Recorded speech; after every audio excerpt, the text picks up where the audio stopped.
Good morning, everyone. My name is Richard Lewis Brown, and today, what does today say? Today's May 4th, 2021. This is the last week you can ask to get your duplicate ballot from Local 1000. So all members, if you haven't received your ballot in the mail, please contact Local 1000 Elections at SEIU1000.org. Please CC me on that email for track record recording purposes. Okay? Richard the Real 7437 at gmail.com. Please request your duplicate ballot. Today's video is going to be very simple on this May 4th. Today is about Local 1000's elections. Okay? As I call it, the child of corruption. No one in our union has confidence in our elections process. A lot of people think it's just a big sham. And these people who think that our elections process is a big sham, you're not wrong. But we still have to vote. There is no excuse for not voting in this election. You must still put your best foot forward and vote, okay? Nothing gets done in this country without voting. I've been saying this over and over and over again. But now I'm going to get to some important issues. You must fill out the ballot. You don't have to select all the names in all the categories. You can select one name in one category, okay? That's the first thing. Hopefully you'll vote for me for Local 1000 president. But if you don't, that's fine. I just want to make sure you vote. On the reverse on the envelope, make sure you sign it. On the return envelope, sign it, seal it. If it doesn't seal correctly, tape it up. Now, let me get to some important issues, because this is where the elections protest is going to come into play. Number one, we don't know how many dues-paying members there are. So we have no way of knowing if they sent out ballots to everyone who are dues-paying members of our union. Let me repeat this to you. This is another violation, a protest. We do not know how many dues-paying members there are. So how do we know that the union, Local 1000, sent out ballots to all dues-paying members? We don't know. And they've gotten away with this in the past, but this time they're not going to get away with it. I keep telling you, they're going to get caught with the stuff they've done in the past. We do not know how many dues-paying members there are. So we have no idea if Local 1000 sent out those ballots to all dues-paying members for them to vote. That's a violation, okay? That's a violation. Now, we've already seen where Yvonne Walker, quote, sent out that secret email to non-members, and not all non-members got it, about if you don't become a dues-paying member prior to April 7th, if your application is not received prior to April 7th, you're not going to be allowed to vote. That's a violation of Policy File. Policy File states once the union receives your application as a dues-paying member, you're deemed in good standing. You should be able to vote, which means you should be able to sign up no later than by this Friday, May 7th, and still be able to get a ballot in the mail and be able to fill it out and send it back by May 20th by 5 p.m. And you have to send it back by the United States Post Office. Okay? That shouldn't be a problem. They're violating that. And that's Yvonne Walker trying to suppress the vote because she knows that, quote, the non-members who become members right now, they're becoming members to vote her out of office. And these are white people. These are white Republicans and other political parties. They're voting to get her out. Okay? I'm telling you this from the bottom of my heart. That's why she did this. But this isn't the first time she sent out secret emails. This time she got caught. I have the email. I put it up on Facebook. Okay. Then she allowed Amanda Icom, DLC, I think 706 or 707. She allowed this person to withdraw her name after the ballots were printed up and the voter booklet was printed up, which tells you she allowed her to withdraw her name after the February 12th deadline. Now, people say, well, what's the big deal with that? If you allow one person to do it, how do you know other people didn't want to do it? And then they say, well, I'm past the deadline, so I'm not going to try. You should have held Amanda's feet to the fire. That's a violation. But see, I'm telling you about these violations because it destroys the possibility of having a clean and fair elections. You know, Local 1000 really never has had a good and fair elections. And so this is why a lot of people won't even vote. They won't even waste their time because they think it's corrupt. So here's the other thing. When they say you can come and observe the ballots, listen to this. First of all, you don't even know how many dues-paying members there are. You can't even prove that all the ballots went out to these dues-paying members. People are still contacting me saying, I've been a member for years. I've never received my ballot, and I haven't changed my address. Now, you got to call the URC 866-471-7348 and make sure they have the right address on file. But I always tell you, contact Local 1000 Elections at SEIU1000.org. CC me, because we got to have a track record of you talking to these people and these people blowing you off, telling you lies. You know, as I call it, the circle of confusion. They keep you confused so you can never see straight. Okay? When they tell you you can observe these ballots being, the envelope being opened and the ballots being pulled out on May 20th, starting at 1 p.m., listen to this. All the ballots still have not come in yet. You have up to 5 p.m. on May 20th to send your ballot in by United States Post Office. But yet they're telling you they're opening the ballots up from their return envelopes at 1 p.m., okay? At 1 p.m. on May 20th. To me, that causes problems because not everything's in yet, but you're already opening stuff up. All right. Then they tell you they're going to continue to open things up on the 21st. That's a Friday. Then they tell you on the 22nd and the 23rd on the weekend, they're not going to do anything. Okay. Do you believe that? Do you believe that all those ballots open up from their return envelopes and they're all stacked up? That they're just going to hold that stuff there? Do you trust them to safeguard those ballots? Listen, they can't even safeguard your contract in front of you. They can't even protect your wages under a signed contract, okay? And that's out in the open.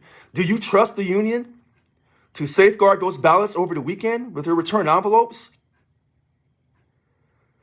Again, this is no excuse to not vote, but I'm laying this out for you, and I'm doing it transparently. I don't know what the MTC is saying. I don't really know what Tony Owens is saying, but I'm laying this out perfectly for you to see, okay? Now, on Monday, May 24th, they say they're going to start counting the ballots. Listen to what I'm saying to you on this. The policy file doesn't state that.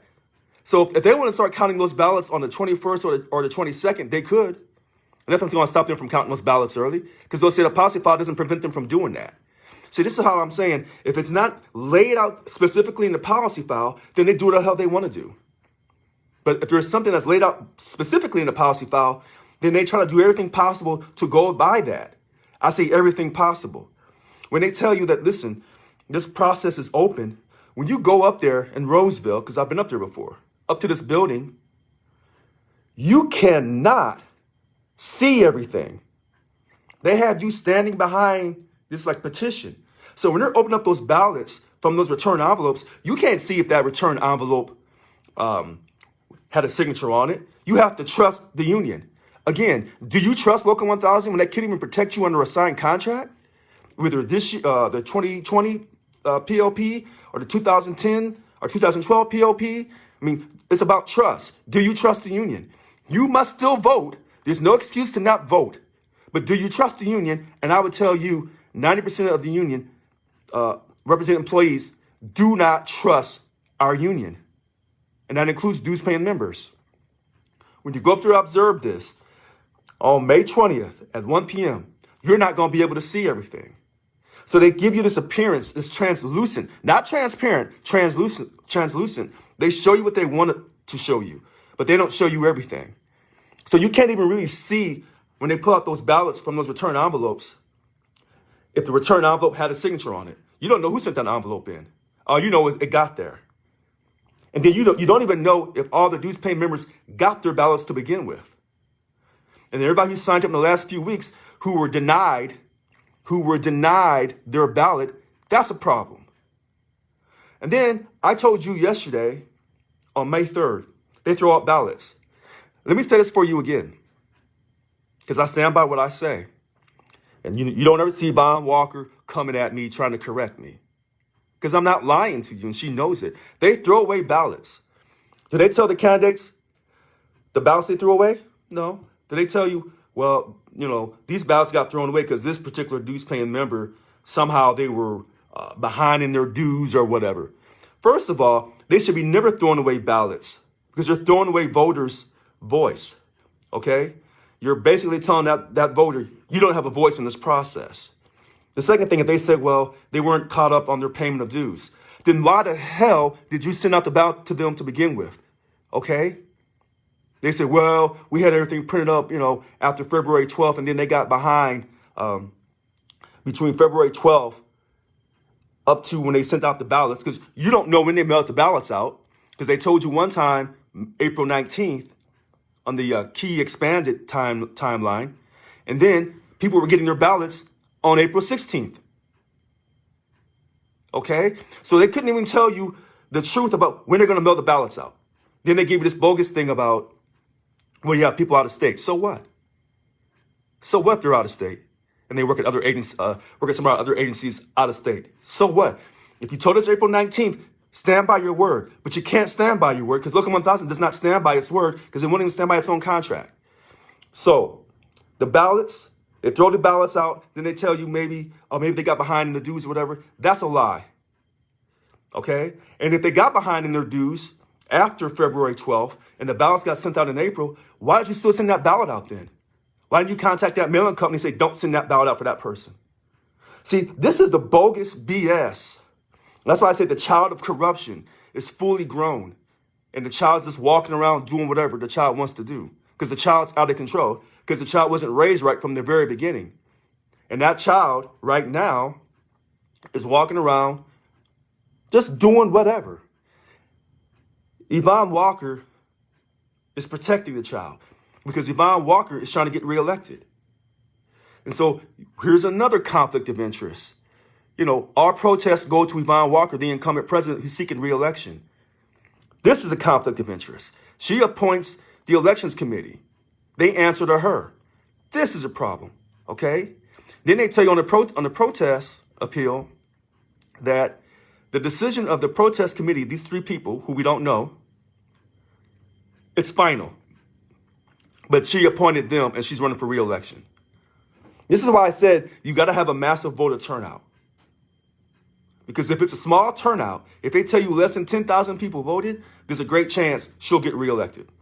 That's why I was saying, non-members, please sign back up. Because the non-members can really decide this election. As well as the dues-paying members. If this happens, you know what this tells us?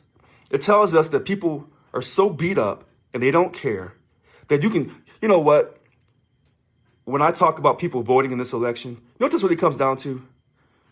This isn't about change. Because these other people who say they're running for change, they're not going to change anything. They're just going to, move things around to benefit them. I'm the only person that's going to create a new culture for you. What this comes down to is, have you had enough or not? Have you had enough? Gavin took 2 days from us. We gave it up to him. You know what? He could have actually taken 3 or 4, and we wouldn't have done anything.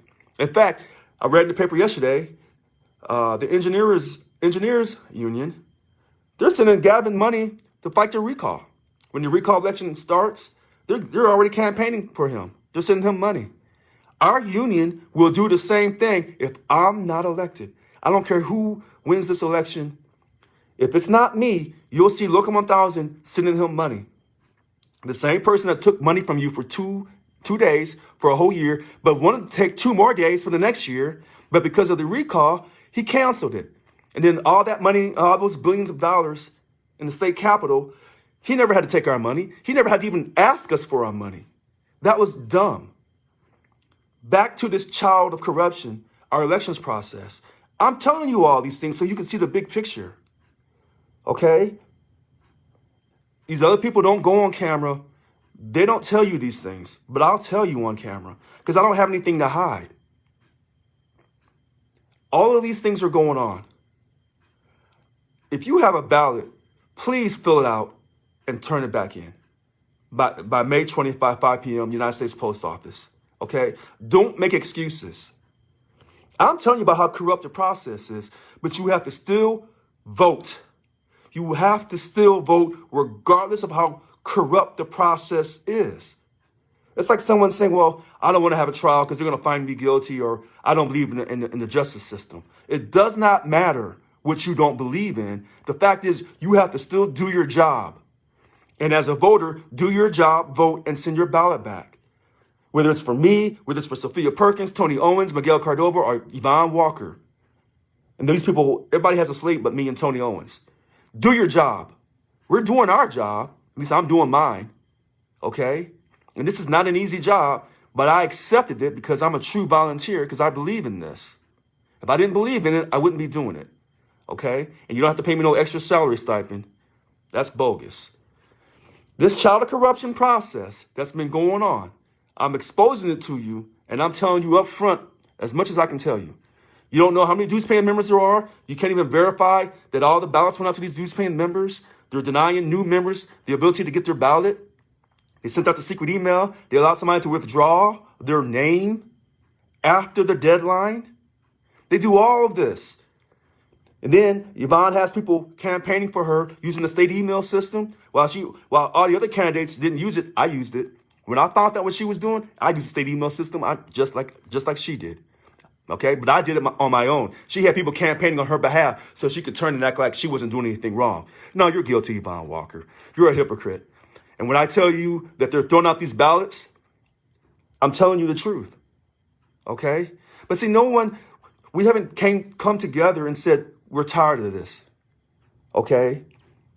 And to think about this, the elections committee, the protest committee, was appointed by the incumbent who's running for office, and whatever they decide for a protest is final, but they answer to her. This is why so many people say it's a sham, but you can't give up. Now, do I think that some people are going to send that protest to the Public Employment Relations Board? The Public Employment Relations Board, PERB, oversees public sector unions in the state of California when it comes to how they're handling things in their elections process. Do I think someone's going to do it? Absolutely. Absolutely. Is PERB somewhat corrupt? Yes. But you can't give up. You cannot give up. I haven't given up on this. Okay? So we got to stay focused. We got to vote. And to all the non-members who wanted to become members at the last minute, you should have had up to this May 7th to do that. And I continue to tell you, email local 1000 elections at SEIU1000.org. CC me on that email, richardurrill7437@gmail.com. We've got to build a case of them constantly telling you lies, trying to keep you confused, denying you your right to vote. And this is why I said Yvonne Walker is a true hypocrite. And all these things I've said, if you ever notice, the union does not try to come back and dispute me. They don't, because they know I'm telling the truth. Okay? They're doing all these things, all these corrupt things they're doing to keep her in power, to keep the status quo. And when I'm the only one that tells you these things out in the open, but these other people tell you that they're running for change, but they don't tell you half of what I tell you. Someone was on Facebook last night talking about furloughs and POP, and how the governor, the legislature can just enact furloughs on us. And I reminded this person, 2013 to 2016, that contract, we had protection against POP and furlough. But people forget. I don't forget. And I'm telling you, if you don't put me in office, the money you've lost, you'll lose again. I can guarantee you this because of the culture. The culture is when the government needs to reduce money, take it from the state employees. That's the culture of Local 1000. Okay? And that's why this child of corruption is so out of control. So they keep the same status quo leaders in there with that same mindset that the politicians are our bosses. When I'm your president, we're going to create a whole new way of doing things. We'll never sign a contract with POP, without PLP protection, without furlough protection. And to those in Lansing County, that prison up there they're closing, we'll never sign a contract without protecting jobs for the length of that contract, period, under my leadership. And going forward, we'll put it in writing in our policy file. We'll never sign a contract without PLP protection, furlough protection, job loss protection, and the changing of your work hours, and your job duties. I don't care what type of disaster we're going through. We're a union. We're supposed to protect our people. It's just that simple. All right. Today's May 4th. We got to the end of the week to request for a duplicate ballot. You got to vote. There's going to be a ton of appeals. I see it coming. I predict appeals coming from multiple candidates on all the corruption this union is doing. And I'm calling Yvonne Walker corrupt. I'm calling Paul Koch as one of her accomplices because he runs the elections process. You know, you see him talking to me on Facebook. Don't let him fool you. He knows what he's doing. He knows what he's doing. He knows what the policy file says and what it doesn't say, and they just wiggle around things. I see problems coming. I see trouble coming for these people. They've gotten away with this for all these years. But the ride is over. Justice will prevail. I guarantee you this. Justice will prevail. All right. Thank you so much for watching today's video. March 5th, 2021. I'm Richard Lewis Brown. I seek your support to become the new Local 1000 president. Thank you for taking your time to watch this video. Make it a great day in the state of California. Thank you very much.